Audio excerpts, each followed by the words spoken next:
Welcome to Sex, Death and Grief, both more and less complicated than we think.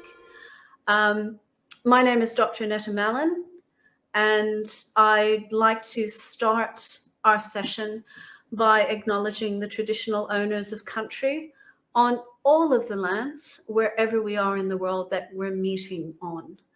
I'm coming to you this evening, from unceded Palatory lands in the north of Tasmania, which is the southernmost state sitting below the mainland.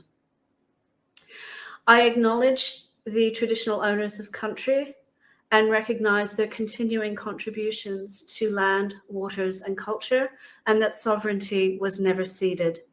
I pay my respects to elders, past, present, and emerging.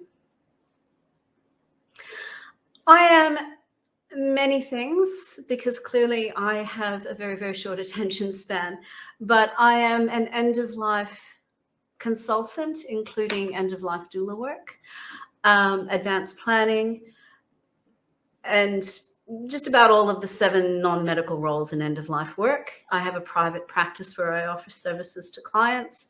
I also do a lot of death literacy, advocacy, and education, so I do a lot of public speaking. I have online and in-person comprehensive and inclusive training courses that always include cultural competency and safety, diversity and inclusion, with an emphasis on language, because the way that we communicate with everyone around us in our work at end of life is incredibly important. And we need to pay attention to it, I think. I'm also a grief psychotherapist, specializing in injury and trauma recovery, grief and loss, and personal growth and development. And I've done that in 4 countries for over 3 decades. In another life, I'm also a university academic. I hold a PhD in social science. I'm also a Master of Art Therapy. Little bit of an academic slut, but I do a lot of social research of the qualitative kind. So I listen to people and do a lot of one-on-one interviewing around end of life, particularly end of life doulas. So let's see if I can get my. Yep, there we go. What we're going to talk about today is an aspect of death and grief and sex. I'm not actually going to be directly addressing this particular combination for end of life. I'm actually going to be looking at what goes on after a death. So please don't think that the content I'm offering today or the views that I'm expressing mean that I don't think that we have sex and grief together with the idea of death beforehand. It's definitely a spectrum, but I'm specifically looking at after death in this context. Hi, Alex. Nice to see you too. Welcome. Okay, so I mentioned that I have a PhD. One of my primary fields that I work in, but not exclusively, because I like to flirt with lots and lots of different aspects of social science, is sociology. And anything with ology on the end of it just means the science of or the study of. So sociology, we study people and the social, specifically looking at things like social changes, norms, trends. We have many theories that we can use. We're always using critical thinking, which means it's evidence-based. This is a very normal, common thing in academia. We don't believe anything, we investigate it. We see if it stands up to rigorous examination, and then we discuss it from an evidence-based perspective. So a lot of the way I'll be discussing sex and death and grief will be through a sociological lens, because it's often very useful. All 3 of these arenas, sex and death and grief, can be volatile, intensely personal for us. And therefore, having a little bit of a critical thinking lens can be useful, because it actually helps us to, in the end, have reasonable, rational discussions. And that can also be useful when we're trying to deal with other people's tangles. So, sociology and grief and loss.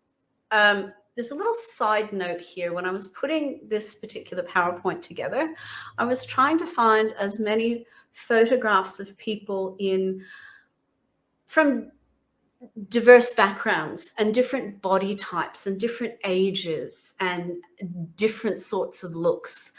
And it seems that Canva, and I'm really resisting going to Canva Pro because I can't pay for every single extra all the time. But there's quite a non-white tax in Canva. So if you don't see yourself represented in the slideshow that I'm speaking to today, I do apologize. I did my best with the free photographs that were available to me. In my grief practice, and as well in the academic work that I do and the research that I do and the publications that I offer, I've always been a sex positive practitioner, and this extends to my end of life work as well. So I have met some resistance in academic circles to being openly and explicitly sex positive and welcoming of a diversity of kinds of sexuality as well. But at end of life, this presses interesting and different sets of buttons, as though magically when someone receives a life-limiting or terminal diagnosis, sex goes away. Or magically and inexplicably when someone dies, the person or persons left behind to live with the afters of that death may never have sex again, or may not feel sexual or worthy of being intimate or connected. So we have some very interesting sets of assumptions and social conventions and narratives and ideas that have built up over a long, long period of time. And I think it's really important and necessary to address these assumptions and presumptions, because they do genuine harm. They can do genuine harm to individuals, and they're certainly doing genuine harm to we as a culture and a society, because we're not allowing very natural aspects of humanness and personal expression to come forth as a part of grief in the afters of a death, and also as part of living with grief and all of those tidal changes and shifts and rises and falls that we experience all throughout our lives, really. So as I'm speaking to you, please try and bear in mind that I do try to consistently use inclusive language and to get my tenses and pronouns and collective nouns and verbs spot on, but I do make mistakes. So if you notice that I've said something that doesn't seem to be quite correct, or if you notice that actually I could do better, please let me know, because I'm always looking to try and improve, to be the best possible ally that I can, and to be the most inclusive practitioner that I can be. Right. Thank you, Alex. I try and be sex and death positive all the time. Yes. And hello, Camille from France. Welcome. Okay. So what is grief? I think it's very important to actually define what we're talking about before we dive right in, because we may have very, very different understandings and sets of ideas about that. So the way that I look at it, which I find very useful, and you may have a different way of looking at this and defining it, and that's absolutely fine. But for the purposes of me talking to you, grief is the personal lived experience of loss. And in this festival, we're talking about death and dying, which is probably the most common and universally understood idea of grief. We can have many, many different kinds of griefs. However, we can have grief at the loss of a job, which might mean that our identity changes. We can have grief at the end of a relationship and the loss of that connection and whatever it was that we cherished and valued about that relationship. We can have grief after an abortion or a miscarriage, after a friendship ends. I know people who've genuinely mourned when television programs end or a movie franchise because the connection is gone. So if that is the personal lived experience of loss, mourning for me is different because that is the collective experience and sense of grief and loss, but we experience that as a community or as a group. So for example, several years ago when my personal favorite author, Sir Terry Pratchett, died, I cried.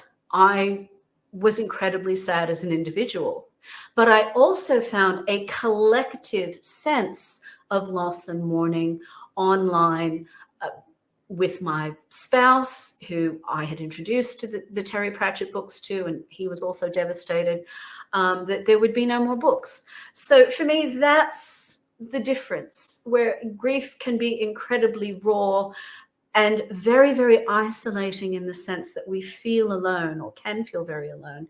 And it can be burdensome and overwhelming, and it is often very private and internalized, whereas mourning is more collective and external, if you will. To put this in perhaps a useful context, it takes about 3 days generally to come out of really raw, numbing overwhelm following the death of someone that we're very close to. And so traditionally, many cultures, not all, but many cultures around the world are in the habit of having a funeral after about 3 days, because after about 3 days, you're ready to open up and share that loss with other people. There are also stages of that. Obviously, in some cultures, we have a funeral after a single day, because it's very important, especially in hot countries, to get a body underground. That's good for public health.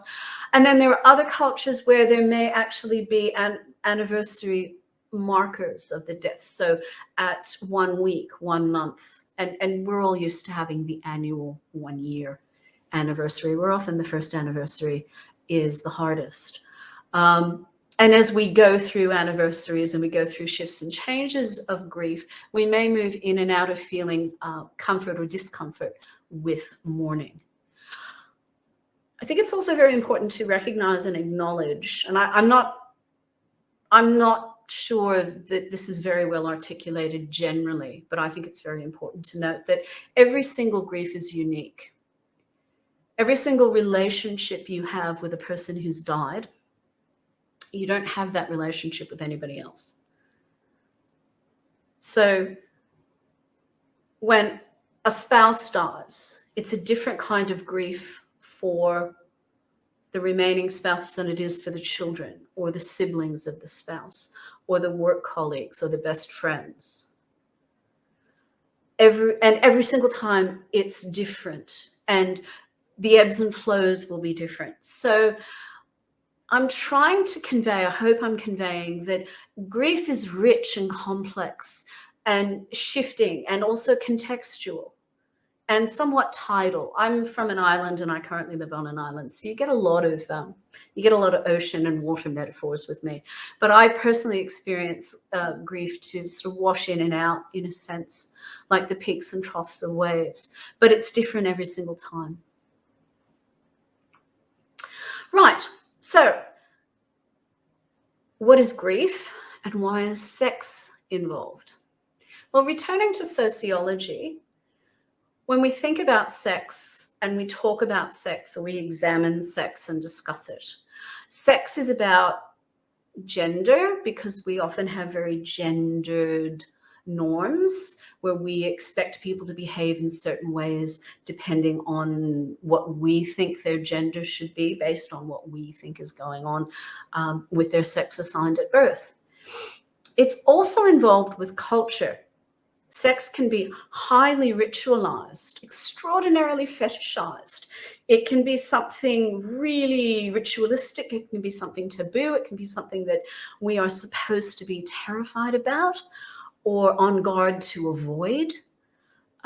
Something to seek actively, or maybe we can seek it actively, but only after we've gone through certain rituals, like achieving adulthood, which might look and feel very different for males and females, and even for third or fourth gender persons, depending on the culture that we're in and the time that we're in. So maybe that's the legal contract that we experience in a good deal of the developed world. We marry before we're supposed to have sex, which is a holdover from religion. So sex, because it's so powerful, most human animals, like other animals in the animal kingdom, experience very powerful sex drives. It's also very important to note that not all of us are physically sexual.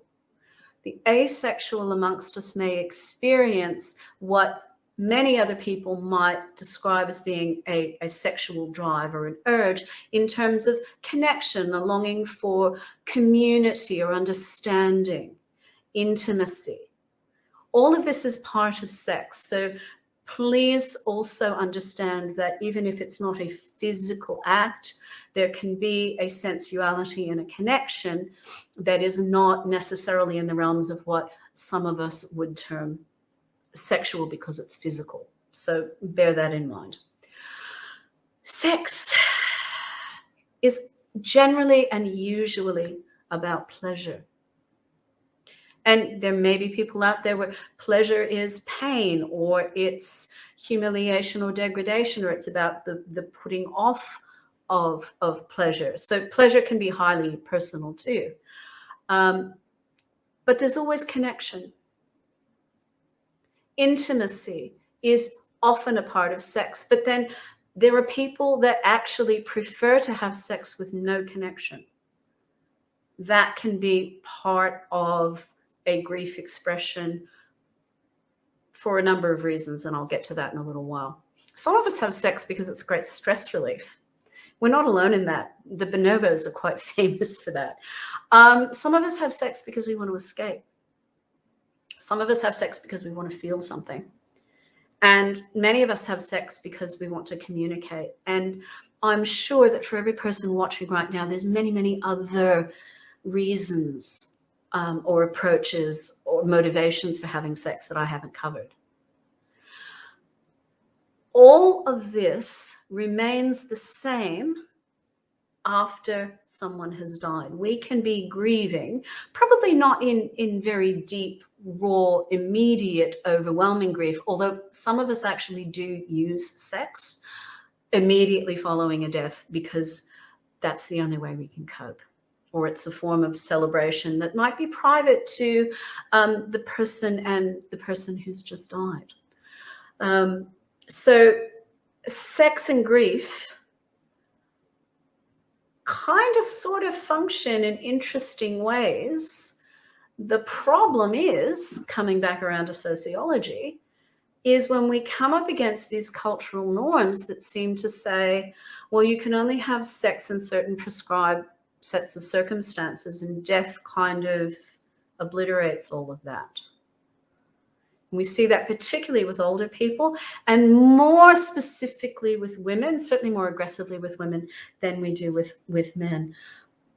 Yes, okay, so someone's actually just put in a really interesting comment in the comment stream. My mother told me that she made my father have sex with her the day her mother died because she needed to feel life. Absolutely. All of these movies, like if you haven't seen Death at a Funeral, try that one. I personally prefer the British version to the USA version, but both movies certainly are well done. There's lots of sex at a funeral. You know, get a couple of cups of tea or a couple of glasses of wine into a funeral, a funeral director sometime, and ask them about sex and funerals. It's a very primal thing because sex helps us feel that we're alive. Perfectly normal. Right. What is grief and why is it different to mourning, and how does that come together in terms of the way we are supposed to behave when someone dies? I'd like to discuss two metrics in particular that I think we could certainly do without. And you won't understand the second until I kind of explain the first. So the amount of money we spend on someone after they die shows them how much we love them. Funeral homes, especially corporate funeral homes, make a lot of money out of this. At the moment, death in Australia is $1.68 billion a year, and we are only 25 million people. It's huge business. Part of what is going on with repression around death generally, and also particularly relating to sex, is there's a lot of money in keeping it secret and distant. Death used to be very commonplace. Bodies were laid out at home. Wakes and funerals would be from home. Family and perhaps general community would escort a body from a home to a burial place or later a crematorium. Death has become somewhat sanitized and distant, and we don't really talk about what's going on. We don't want to know, and we're told we don't want to know. Religions, generally organized religions, can make a good deal of money out of this, and so can funeral businesses. So we spend money afterwards to demonstrate to someone how much we loved them. And when we are in that very raw, vulnerable space, that few days following someone's death, we don't make good financial decisions. We don't make good decisions about anything. I'm currently working with a planning client whose mother's funeral costs blew out 3 times the quote because she just kept saying yes, because wasn't prepared. So we're vulnerable. At the same time, weirdly, we don't spend sexual energy, because not having sex or new love or intimacy after someone dies is supposed to show to other people around us, so they can judge us, how much we loved the person who's died. So if option number 1 takes an enormous toll on our bank accounts, frequently unnecessarily, do your advanced planning, the second takes a huge toll on our self-esteem, our emotional well-being, our mental health, and our sense of identity and self, because we're not necessarily making good, best decisions for us. We're making decisions about how we behave based on the way other people will perceive us, or how we think other people are going to perceive us, which is pretty appalling and not healthy. I don't think there's anything healthy about that. So let's talk the difference between males and females. And yes, this is very, very binary. I will put out a general comment that, in fact, for non-binary people, falling into the female category of don't express, don't have emotion, don't have sex, don't have pleasure, don't be physical, probably applies to you as well. Sex is different for girls because we have quite a toxic masculinity culture. And in terms of sex and pleasure and demonstration in the world of who we are as people, we certainly encourage men to go out there and just get as much as they can, whereas women are told to be nice and to be good and to not admit that we have libidos and we have urges and we have desires, and certainly don't tell anyone that you're being sexual, because the way we judge males and females, very, very different. I'm sure you're all aware of this. I'm not going to waste a lot of time on it. But coming back to sociology, gender, culture, and behavior norms also are tied to fear. And in some cultures, this is a very genuine fear. Fear of death, fear of exile, fear of shunning, fear of physical violence, fear of loss of income, loss of family and culture. Should you be sexual? Should you not be following the cultural narrative? Religious threats are often tied up into this. You'll burn in hell. God won't like it, so we're going to kill you to save you from yourself. You're bringing dishonor on your family. The nice and good girl narratives that we see, particularly in Western cultures, quite explicitly. It's tied to rape culture. So there's also the threat and fear that women experience. If I put myself out there, online trolling and harassment, is something going to visit my home and harm me or anyone who's living with me, which might be small children, other family members, friends, etc. It could be tied to your family culture, where you might be living in a community or a society where sex is perfectly acceptable. You're in a fairly liberal, probably westernized nation, but your family culture is extremely repressed. May or may not be tied to religion, but this is what we do and this is what we don't do. So if you are having sex or any sort of pleasure or love following a death, is the family going to cut you off? Now, that can be a genuine financial and safety threat, but to one's person, as in, are you homeless? Do you lose your support systems and your job if you work in a family business? But there's also an emotional and psychological toll that's taken as well. Removal of connection is awful for humans. We are daytime pack hunting social predators. We need other human animals around us. We crave connection. That is good for us. And family, whether by construction and choice or by DNA, is the cornerstone of how we identify and of our support systems. And there's lots of social narratives running along through the back of all of that. You could hear me talking about that. If you've got questions about that, I'll be happy to go into that at the end of the talk. So it is different for girls, it's different for boys, it's different for women, it's different for men. And essentially what it boils down to is when we put death and grief and sex together in a wonderful Venn diagram, we get all ageism all the time. And it's not really looking good, either for men or for women, and often for very interesting and diverse reasons. So older people, particularly older women, are judged and discouraged from repartnering, while at the same time, especially if you live in many individualized Western nations, enjoy your life, look young forever, live your best life, be you, you can do anything. 70, is the new 50. But you're too old for love. You're not deserving of love because you're not young and thin and beautiful and white and 12 and photoshopped in a magazine or a billboard. So you're not sexy, you're not beautiful, you're not deserving of love or sex, you're not desirable.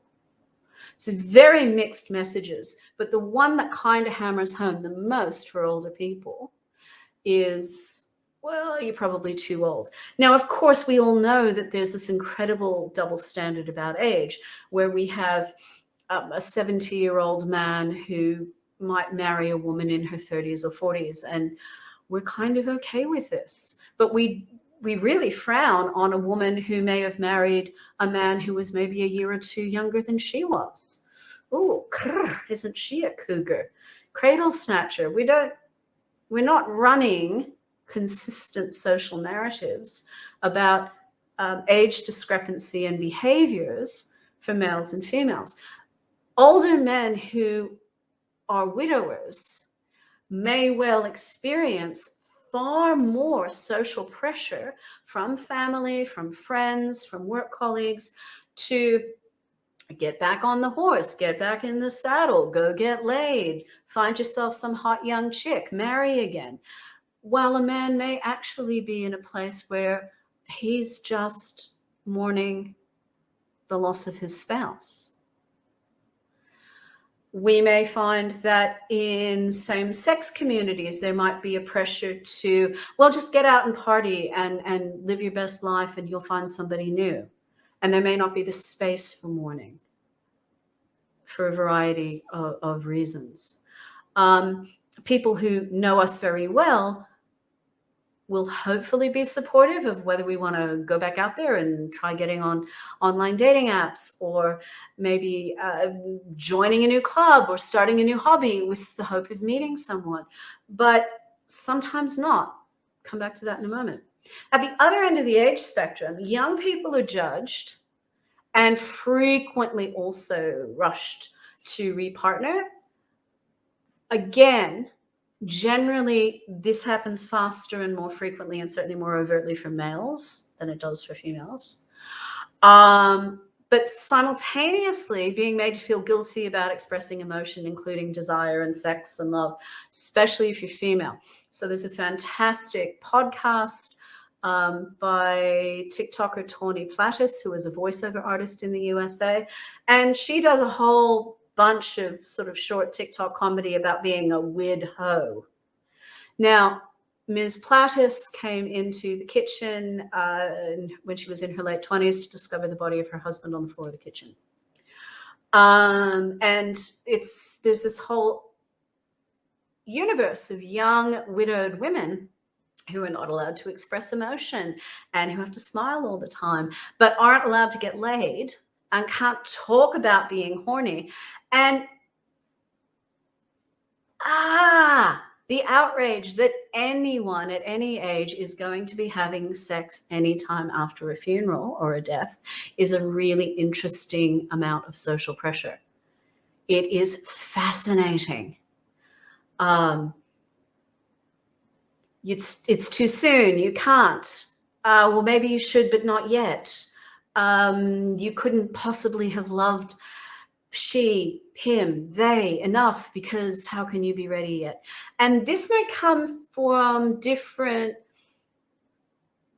sets of our social network for very different reasons. So children might feel that it's betraying a memory, or maybe a best friend might say, don't do that, but you don't realize your best friend may have been in love with your spouse or partner for years and never talked about, may have never acted on it or said anything, but you maintaining celibacy after a death is sort of a way for them to keep a memory alive. Sometimes people put pressure on us for very convoluted reasons that we don't necessarily understand because they haven't told us. They themselves may not fully understand why they're saying or doing what they're saying and doing. But ageism is a thing. And remember that ageism happens to young people too. So we need to call out the death police. This is really, we need to stop surveilling and being so overly vulture-like about pulling other people back from acting on what they'd quite like to act on. Thank you, I feel ready for this. People closest to a grieving person will be the most vigilant and the most surveillance-like of behaviors, particularly in terms of attempted change. And change is important to humans because lizard brain, the oldest part of our brain, really hates change because change might get us killed. And when we follow an extraordinary break in routine, like a death, suddenly that person is not there anymore. We don't have any place left to put the love that we still feel for that person. We can get very judgy and very angry and very controlling and manipulative to other people, particularly those closest to the person who's died, because that's actually kind of a way of controlling any future change. I mean, it's an illusion. None of us really have any control, which is not necessarily very comforting, but that's kind of the reality of humanness. Things happen, life has changed, the only constant is change. But sometimes we want to slow it down and we want to feel more comfortable. So one of the ways we can do that is kind of put a hand on somebody's shoulder and pull them back and say, excuse me, I don't want you to do that yet. So I worked with a client once who had come to one of my education events, and she was desperate to figure out how she could stop her best friend from harassing her about taking her wedding ring off. Now, this woman was not interested at that point in time about necessarily engaging in new intimate personal relationships. She was just ready to take off her wedding ring. And every single time she'd talk about it or go to her best friend would step in and you can't do that. You loved him too much, et cetera, et cetera. It was all this pressure. And it had never occurred to her to simply say, why is this so important to you? Because this had nothing to do with the woman who owned the finger and owned the wedding ring, and she wanted to separate the two. This is someone completely outside of the marriage, outside of this woman's household. It was a very interesting, I thought, form of control and oversight, an extraordinary fixation, if you will. If you feel ready at the funeral to take off a signifier of a relationship, okay. I mean, please be safe and please be legal at all times. But removing a wedding ring, I don't think it's my business to tell anyone else when to do that. The person that I spoke to was delighted. It hadn't actually occurred to her that there wasn't something wrong with her. And this is the power of the social narratives when other people say, well, you have to behave this way after a death. You're not grieving right. Excuse me. And it was quite liberating and freeing for this particular woman to realize, oh, this actually has nothing to do with me. And it may well have had nothing to do with her husband either. This was all about somebody else's problem. So I said, very, appropriately and gently, if you can, but firmly, turn this back onto the person who's insisting. Ask her why you removing a wedding ring bothers her so much, because it's not about you. So when we're calling out the death police, this is where critical thinking is very helpful. What's the background story of the person? What are the probable cultural narratives? What are some of the motivations? And how can we then hold a boundary? And I think we as a community and a society really need to do that.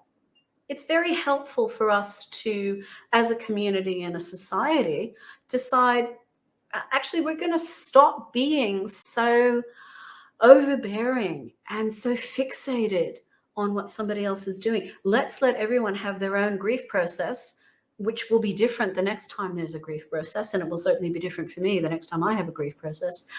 Let's just maybe let people get on with their own processes. Let's stop being so terrified of sex. Let's stop thinking that grief and death stop sex. And let's see what happens.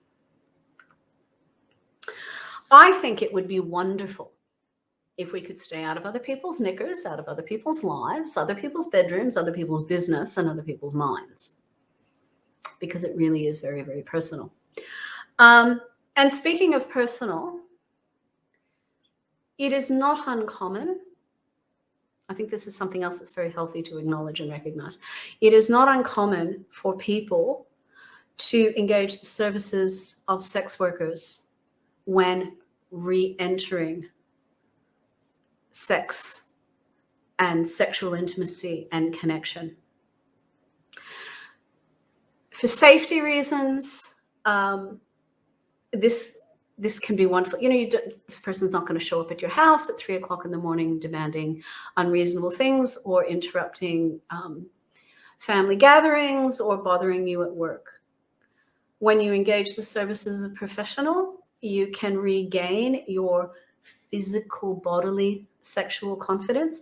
And if you were in a sexless partnership or marriage for any period of time prior to or after the death or both, this can be a wonderful, safe, healthy way for you to begin to re-engage with your own desires and figure out what sex feels and looks like for you now that you're not going to be having that with the person you were used to having that with.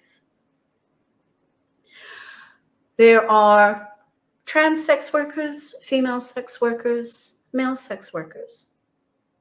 You're going to get someone who is professional, who will listen to you and respect your boundaries. So this can also be a very healthy choice for people who have had an ending to a violent or coercive or simply very dismissive kind of relationship and subsequent sexual interactions. You also know you're getting someone who is very healthy because regular STI checking, which is a good thing. I've had some conversations with sex workers over the years about this, and certainly in cases of female sex workers for men, it's usually only one, possibly two sessions where they might come and see the sex worker as a client.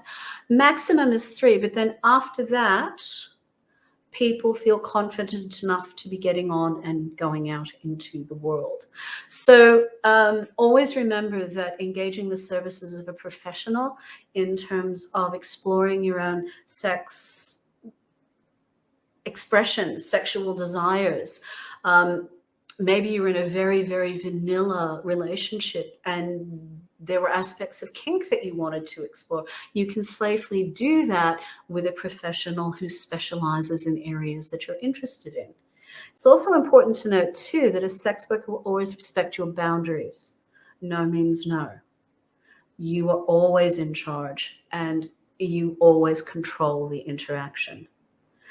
Of course, be respectful to your sex worker, and I tend to agree with Dr. Ruth Westheimer, pay them double. These people who work in this particular industry are providing basically highly underpaid counseling and support services in addition to sexual services. And many times people also go and see a sex worker because they want someone that they trust to be confidential with. And it may just be about talking, or it may just be about touch. It may just be about being held. If you don't have a professional hug therapist near you, sex worker might be your next best bet. Of course, assuming that sex work is safe and legal for you in the country and the place that you're living in. But I look forward to the day that we live in a society where we're not constraining and looking over other people's shoulders all the time because we've decided we know what's best for someone in their intimate personal life, and we know best about how we should connect after a death and when we're grieving. So I did manage to find a neat picture of rings, and I thought, I've got to have that somewhere in this talk, considering where my lovely person had taken me in that education session. I'm just checking the time, and I've got I'm about at the 3 minute to go for my official talking part. So if you want to stay in touch, I'm just going to show this slide to you. I'm in Australia, which is the 6-1 country code. I'm open to phone conversations, but I do tend to turn my phone off in the middle of the night because I do like to get some sleep or my sentences don't come out coherently. But you're welcome to call me. That's my email address and my website. So Gentle Death Education and Planning becomes gdep.com.au. I enjoy light cyber stalking if it doesn't come with trolling. There are some social links. Please follow me, connect with me. Invite me to like or follow your page. You can message me on these apps. I mean, I prefer email, but sometimes Instagram is where people connect with me, or Twitter. So does anyone have any questions? Thank you. You're loving this. Thank you very, very much. Hi, John in South London. Yes, definitely, Joe. Yes, we have huge issues with the Madonna whore complex, extraordinarily so. And then I think it's interesting too, when we move into the world of lesbians, gay women, there's this sort of amplification, multiplication, if you will, of the whole, oh, well, you won't want sex anymore. It can be really very, very hard if you've already got social expectations that lesbians don't engage in a lot of sex anyway. And then when someone dies, oh, well, you've just shut up shop forever, so just start collecting cats, right? Yes, widow, definitely. So Joe has also said, this is helping me connect that to why the whole event has been created. Acceptance and compassion for all. Absolutely, yes. Absolutely, yes. Compassion and kindness. We can all be a lot kinder, I think, to ourselves, in accepting that in our grief we may experience wildly divergent physical desires. So we might actually be feeling really, really good one day and no, don't feel like masturbating at all because no, my body's just not there or my head's in a different place. And then sometimes when we're feeling really sad, interestingly, where we might want to cocoon back into ourselves and be isolated, we might really crave touch. And that we might want a sensual and or sexual, certainly an intimate touch. And so then where do we go for that? Yeah. Clearly, Widho was very popular. Tawny Plattis is really funny. She actually is doing a she's the Widho voiceover actress. She's put out a dystopian alphabet book for children that's just hilarious. Thank you, John. It's such an important subject. Really makes me think. Thank you. I think so. Do you think Aussies are ready for more tech innovation in the death space? I'm not quite sure what you mean by that, Azumi. So perhaps you could put a bit more in the chat box there. John, could I comment please on repression of grief? So for example, I went back to work, ended up having to have weeks off. Yeah. Also about going away from the house for a time. Yeah. Yes. Camille, it is my absolute pleasure. John, repression of grief, interesting things. I've seen people do really, really interesting things. And I think it's important to, without going into too much detail, I've worked with military veterans with PTSD, first responders with PTSD, but then there is also a PTSD that comes with exposure to unexpected and violent death in our everyday lives. So there's that aspect that may do very interesting and sometimes perverted or pretzeled things to our grief. We also have to take into account, how is your resilience? How is how is your capacity, your fullness of self, if you will, to actually cope with life going on after a death? So I worked with someone once who genuinely could not figure out why she was so exhausted, why trying to do anything was overwhelming, and why she wasn't feeling right. So this was someone who'd raised 2 children on her own, had a very successful hairdressing business, used to do hair and makeup for one of the television stations here in Australia. And we started talking, and it very quickly became apparent she had had all 3 members of her family, both parents and a sibling, and that was it for her family. They all died in an 18-month period.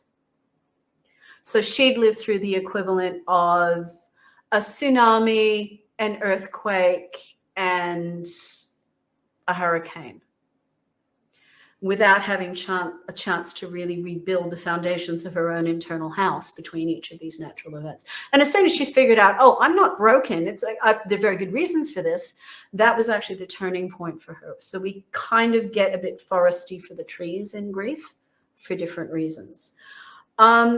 And then we have the systems around us. So what's your work culture like? What's your family culture like? Do you feel well supported? Are you well supported emotionally and psychologically and socially? So it can be an interesting set of intersections in terms of grief. And I think I see this a lot when I'm working with pet owners. So I see a lot of what we call disenfranchised grief. And that's the grief that we don't feel safe and comfortable talking about in public spaces because we don't want to be judged or laughed at. So we see this a lot with migrants, people from minority groups, because the fear that their genuine experiences will be ridiculed or ignored or belittled. I mean, nobody wants to be humiliated without their consent. There are people who quite enjoy that in consensual spaces and at appropriate times and places. But in general, from people where they're around us and it can impact us and we're not prepared for it or don't want it, nobody wants to feel belittled and humiliated. So disenfranchised grief is the grief we don't talk about. We may see this in LBGTIQA plus spaces. People who actually appallingly have had someone they love and care about who lived with a disability when they died. There's a lot of, oh, they're in a better place. Oh, you must be so relieved. Rather than this person was a rich and complex and important part of my life, and they were a person. People just see the disability label and say, oh, well, you must be pleased to be rid of that. Kind of respond the same way with pets. So we know from a lot of the research that we can mourn the loss of a pet far more deeply than we mourn the loss of a person. And who do we talk about? My cat died, and I can't eat, and I can't sleep, and I can't get out of bed. I don't want to tell people that because I'll just be made fun of. It doesn't make sense. I'm not supposed to be that way. Yes, that's your grief. You are absolutely supposed to be that way. What can we do to support you at this point in time? What do you need? Maybe you need someone to sit with you while you talk about how wonderful your cat was and what your cat meant to you and what your cat filled in you. So it seems from just the little that you've written, I would say that you've got a very Western kind of, it's been 2 weeks, build a bridge and get over it. Get back out there and you'll be fine. I mean, you had 3 days off. What's your problem? We don't allow space and time. There are many of us who actually don't move out of raw, numb, overwhelming grief until we hit that first year anniversary of the death. There are some people who genuinely cannot move into mourning or experience a shift in the immediacy of their grief until they hit the first anniversary. And we're also in a society where, big pharma, great, lots of money. We pathologize grief. It's been more than 2 weeks. Do you need a pill? In the USA, particularly, see lots of marketing for all sorts of drugs. And there's a lot of pressure to try and put prolonged or complex or unnecessary grief into the DSM, that the Diagnostic and Statistical Manual psychiatrists use to diagnose people. Let's make grief, which is a perfectly normal expression of loss, let's pathologize that. You probably needed, I don't know, maybe you needed more time just to be alone. Maybe you needed a holiday. Maybe you just needed someone to sit with you in silence because you weren't ready to talk, but you needed a presence, a support.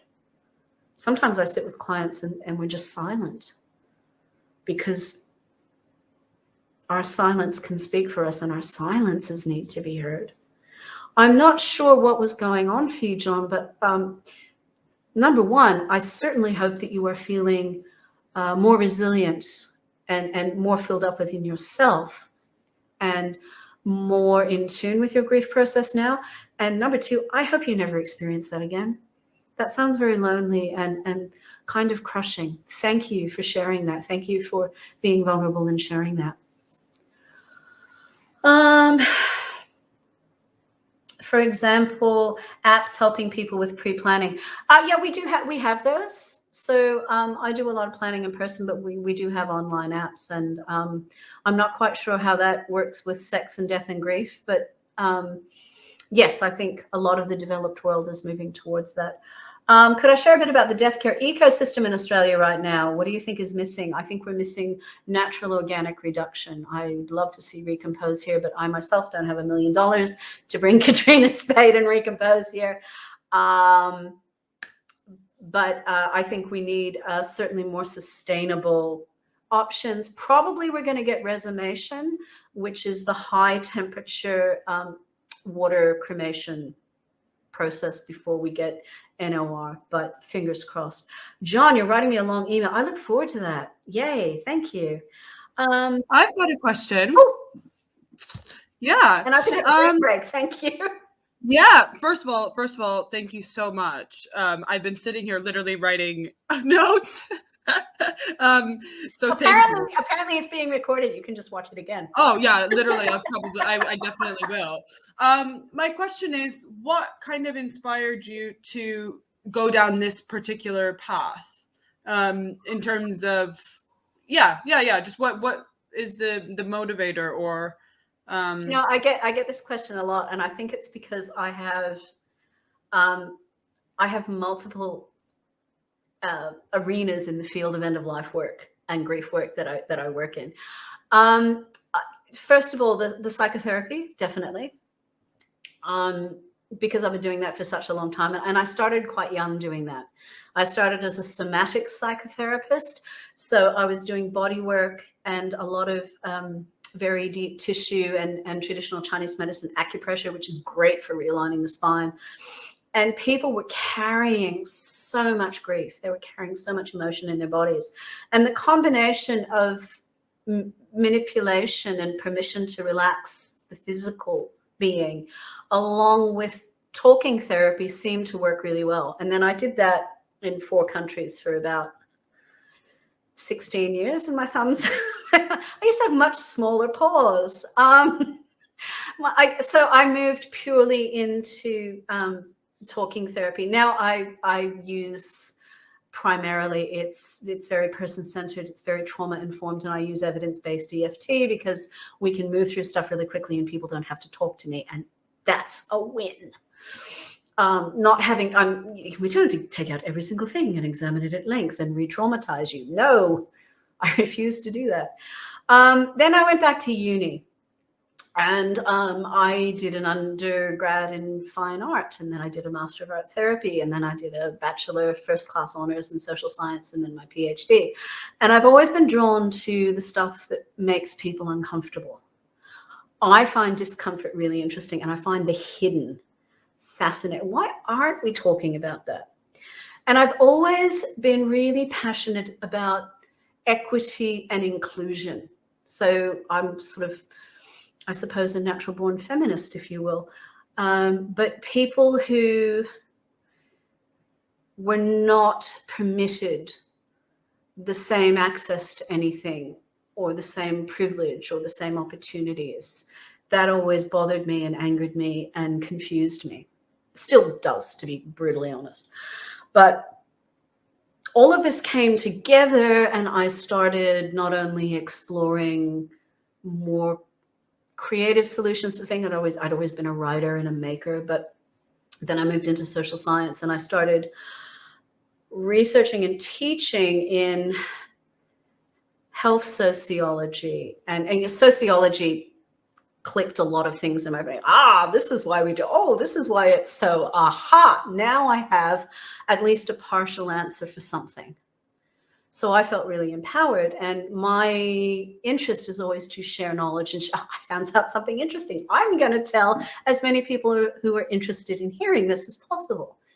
So that's why I'm such a big death literacy advocate. I enjoy sharing information. I don't care if you want a $30,000 coffin or a $300 casket, as long as you make an informed choice. I like consumer advocacy and informed choice. Everything started to come together when I put end of life stuff, which was an output of working in academia and teaching in academia, because I've been a casual academic my entire teaching career, which is over a decade now. I've taught a bunch of things like families and intimate life and anthropology, and I teach undergrad and postgrad in health science. I am, interestingly, the only person who shows up in the psychology stream frequently. I'm the only person who talks about death and dying. So I come primarily from a sociological perspective, but then there's also a lived experience, and there's the practicalities of various bills and legislation here in Australia and around the world. So assisted dying is the final holdout state is currently debating the bill, and it's got the numbers it's going to go through, but the Catholic conservatives are really trying to slow it down as much as possible. So I kind of came into this through my own curiosity, and genuinely wanting to support and help people, whether that's with information or with my practical skills or a combination of those. I suppose in a sense it makes me a very interesting end-of-life practitioner in terms of private services, especially doula work, because I often just give people information, and then we may just work by email and phone. I'm not necessarily there with the family when someone dies or is actively dying. May not even need to vigil. And I think that's a kind of a win in terms of information transfer. I always feel I've done my job really, really well when I put myself out of business with the people I'm working with, whether that's a therapy client or an end-of-life client or someone who comes for education and training, and they get to the end of it and they say, okay, well, I can go off and do this now. I'm like, great, fantastic. Have fun with it. It's that empowerment. It's huge. Yes, absolutely. And that really wakes me up inside. I find that terribly exciting. I don't like being ripped off. You know, it really ticks me off when there's a copyright issue or somebody just nicks my ideas or my stuff. And I just do some tapping and tell myself to get over it, you know. I'm human. Occasionally I get a bit about it. But it's okay. The information is there for everybody. And I think the more we talk and the more open we are and the more we share, the better and stronger we all are at this. Absolutely. Absolutely. Anyone else have any questions? Please pop them in the chat. Yeah, this has been such a fantastic dialogue. I just don't want it to end. Look, I've got nothing planned. It's Saturday night here in Tasmania. It's raining outside and it's chilly. Fantastic. So I will stay at this point, since we seem to have a little bit of a lull in the chat, that the picture you're looking at here, this is my dog Cully, who's an almost 12-year-old Malamute Cross Shepherd. So when I say that I work with pets, I really, it's because I know how important they are. Oh, Dominica, thank you. Hi, thank you so much for the interesting talk. You're very welcome. Quite a big problem with the trend of talking about grief, both in cases where there's someone actually dying and when there's an event connected with loss, because I believe those are in fact two very different sets of situations. Yes. So when someone is dying, you may have the person who themselves is quite fearful about talk, and that may be a cultural taboo, or they may just be paralyzed, because sort of sex and death are also linked. If we think about the fact that if you say sex, you get pregnant, and if you say death, you die. There's kind of that as a cultural narrative and underpinning superstition that we have.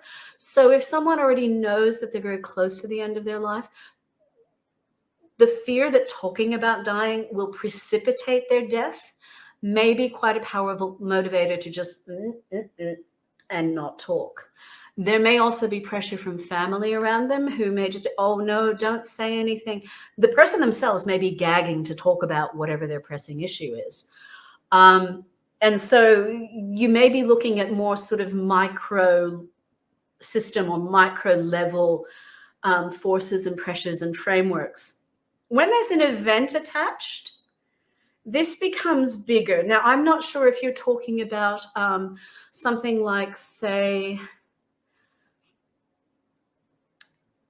a school shooting or the Bali bombing, where this was an international event and many people died.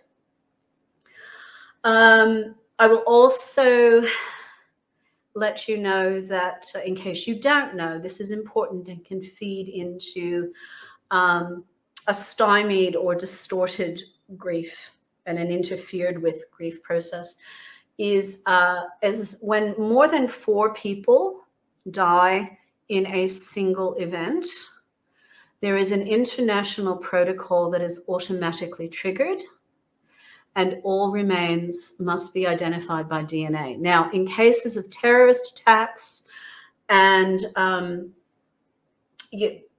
say a building collapses, or you have a natural disaster and there's many, many deaths, this really slows down the process of repatriating remains, which for many of us, having the body back is really important.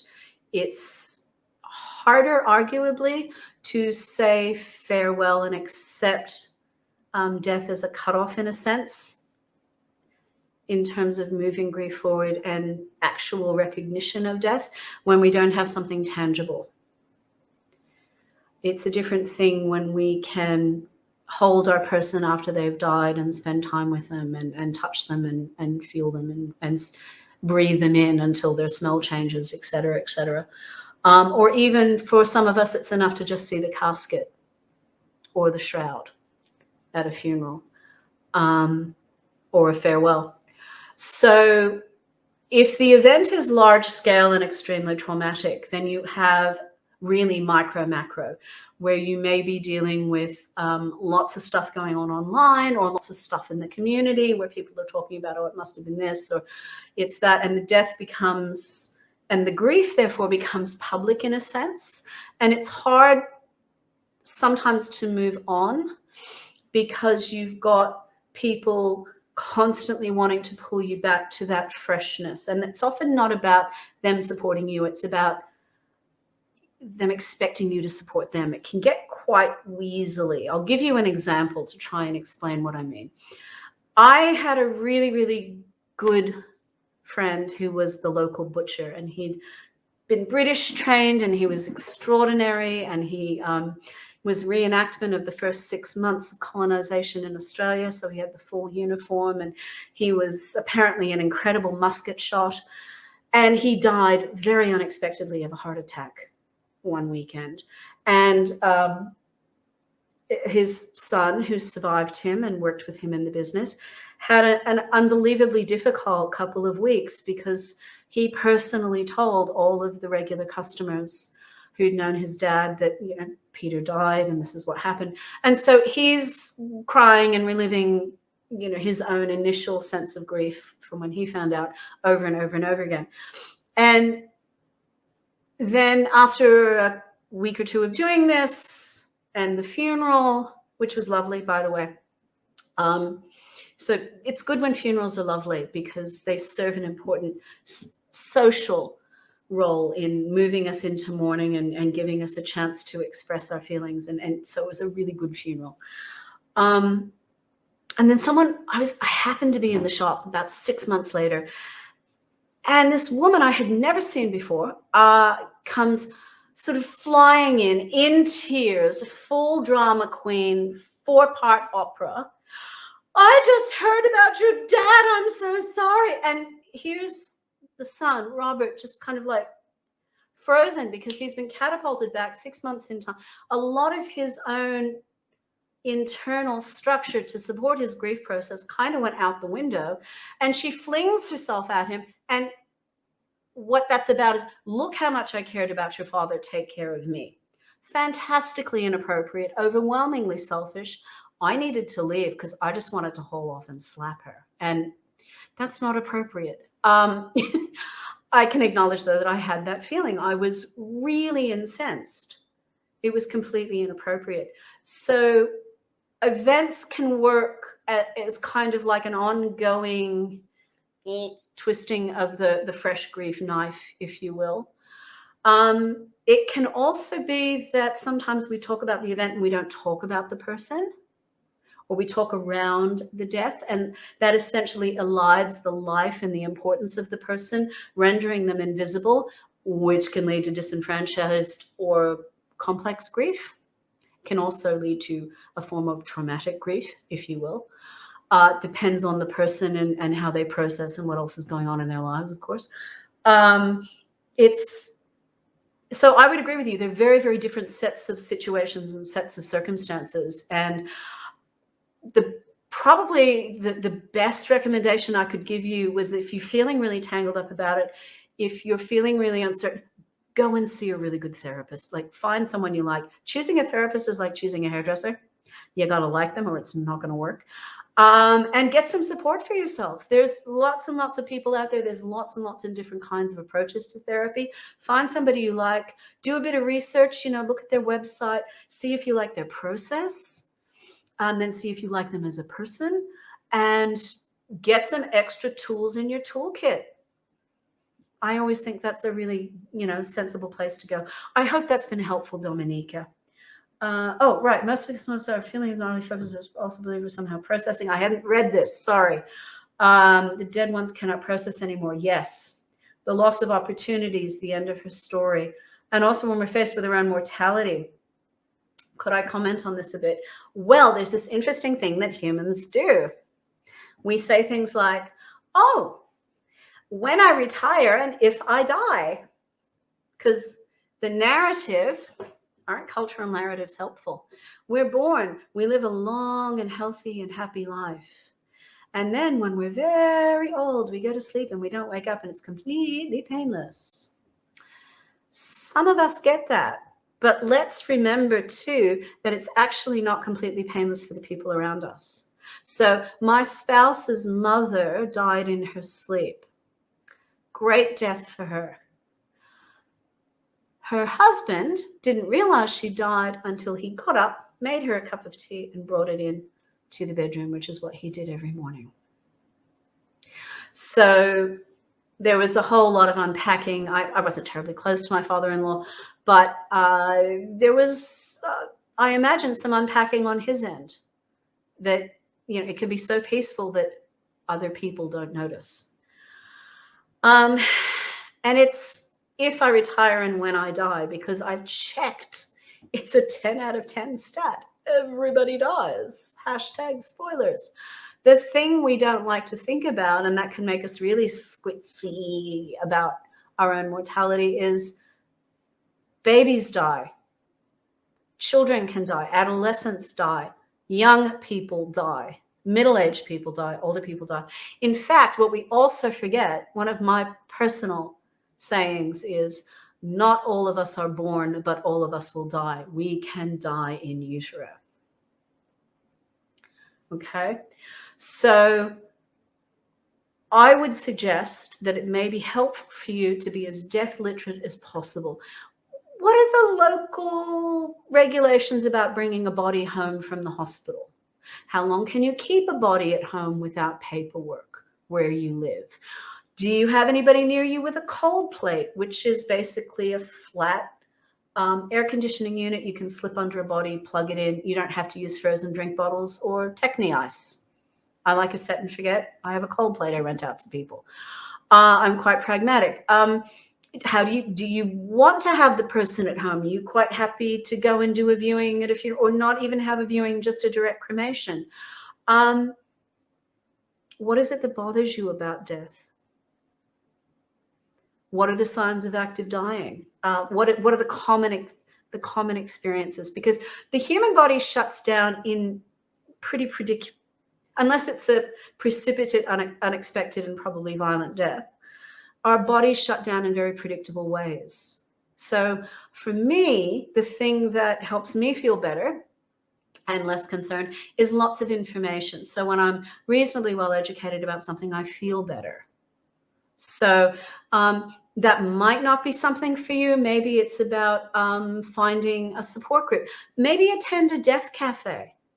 You can go to a death cafe, which is a safe, non-branded, open space to just support discussion and listening about death and dying. So you don't even have to talk. You can just listen to other people. And that's a great way to become more death literate. And they should be quite a safe space. If it's not, find a different death cafe. But they're run face-to-face and they're also run online. So that might be an answer for you.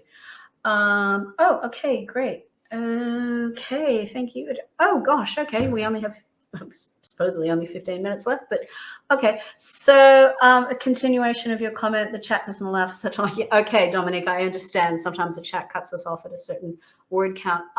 Has that answered your the second half of your comment to your satisfaction? Just let me know. Does anybody else have questions or comments?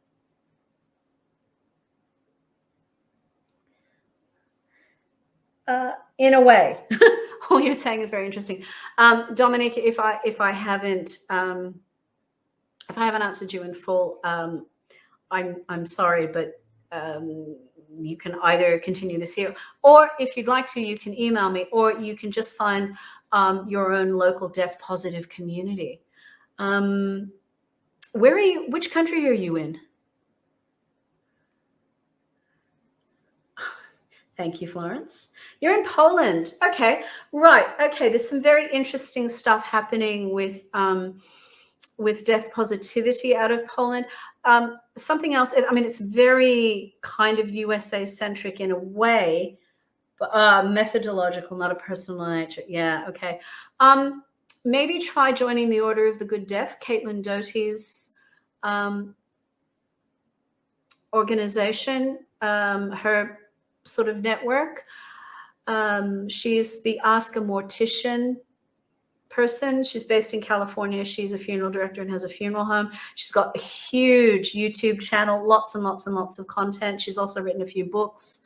That might be a place that gives you a little bit more sort of food for thought and maybe some ideas that would need cultural adjustment, but that might be another resource for you too. And thank you very much for your comments and your perspectives.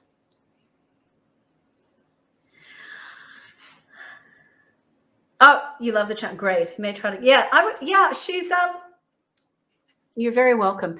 Try Death Cafe too. That's because death cafes are held around the world, so you don't even have to stay in Poland for a death cafe if you choose to, and that might be a way to dip into some different cultures and societies and see what's happening in terms of death literacy and cultural change around death awareness. I think it's important to sort of be as global as possible. There's some interesting stuff too happening in the UK if you're looking at sort of green burial, and I think it's sort of maybe I kind of think about it as being a more pastoral way of mourning, if you will, but that might be another place to go and look too. Yeah. Okay. Does anyone else have questions, comments? We covered ageism and aging and gender and culture and the difference between grief and mourning and where all of that overlaps and intersects with sex. The unique nature of grief. Oh, I know something I didn't actually address is I think it's interesting to remember too that when you've got a BDSM dynamic or a polyamorous dynamic, we need to be very careful about supporting people in grief for different reasons. So if you have, say, a tripod or a throuple relationship where you have 3 people and one of them dies, there is still the loss of an equal share of that relationship partnership that is gone. It's not appropriate to look at this dynamic and say, oh, well, there's still 2 people, so that's fine, because we're used to a dyad dynamic. For a different energetic reason, in a kink dynamic, particularly when there is power exchange or an authority exchange, so in other words, you have a top and a bottom or a dominant and a submissive, the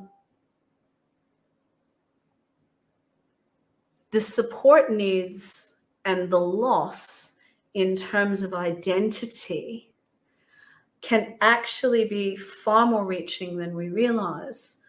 And when it's an expected death, trying to put support in place for the person who is not living with the diagnosis is really important, so that they are not adrift in their identity, particularly when this is full-time lifestyle. So if a dominant partner is expected to survive their long-term submissive partner, there is going to be a set of needs about service and support and doing and caring that are going to go unmet. So on top of what outside of the lifestyle we might think about in terms of a relationship dynamic, there are added nuances that need to be considered and carefully supported and engaged with appropriately. You have an excellent point about prying into other people's lives in grief. Yes, I quite like. I'm actually going to go back to this one. Just for you, Don, wouldn't it be wonderful if we could stay out of other people's knickers, lives, bedrooms, business, and minds? Yes.